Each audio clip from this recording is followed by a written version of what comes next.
2017 marked a new beginning for the U.S. military under a newly elected president.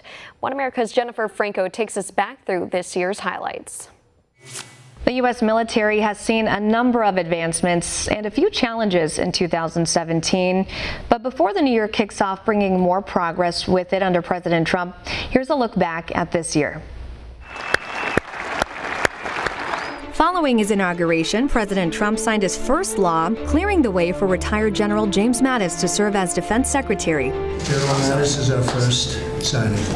It's great. General Mattis quickly embraced his new role, and in February, he laid out initial plans for rebuilding America's military. In a memo, Mattis emphasized the desire to improve military readiness, increase force size, and outlined the budget needed to make this all happen, something he'd continue to push for in the months to follow. In April, the U.S. dropped the mother of all bombs, the largest non-nuclear bomb on ISIS fighters in Afghanistan. The strike killed more than 90 militants and sent a message around the world that President Trump wouldn't back down in the face of any threats. We are so proud of our military, and it was another successful event. By May, the president directed the military to go even harder on ISIS and quickly saw results. Collaboration among many nations, intelligence services continues to complicate and blunt ISIS operations. That same month, the president vowed to put more money in troops' pockets, recommending a more than 2% pay raise as part of his federal budget proposal, marking the biggest raise since 2010, something the president would accomplish 4 months later. But the summer months presented some tragedies. In June, 3 American soldiers were killed and another was injured when an Afghan security force member opened fire on the troops during a joint military operation. Also in June, we now know the names of the 7 seamen who tragically died over the weekend after the USS Fitzgerald collided with a container ship. Then 2 months later, 10 sailors lost their lives when the USS John S. McCain crashed into a tanker ship near Singapore.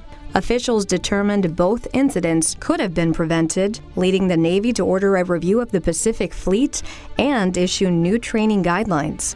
Our thoughts and prayers go out to the sailors and families of USS John McCain and USS Fitzgerald. In July, U.S. troops led the Paris Bastille Day Parade for the first time, one of President Trump's continued efforts to boost relations with our allies. And in August, the U.S. flexed its military muscle against North Korea, successfully shooting down a test missile just 1 day after the rogue regime launched a projectile over Japan. The month of September required major U.S. military responses after 3 massive hurricanes hit Texas, the Florida Gulf Coast, and Puerto Rico, and our brave men and women in uniform were there every step of the way to help save lives. Our response to this hurricane has been different than anything we've experienced before, and we expect it to be much longer. October was filled with more victories against ISIS as U.S.-backed forces defeated the group in Syria. But while gains were made in the Middle East, 4 American Green Berets were killed in an ambush attack in the West African country of Niger. And the loss of our troops is under investigation. In the meantime, over on the Korean Peninsula, the U.S. held joint naval drills with South Korea in response to North Korea's ballistic missile tests. And moving through fall, that brings us to December, which brought with it a new wave of accomplishments for the military.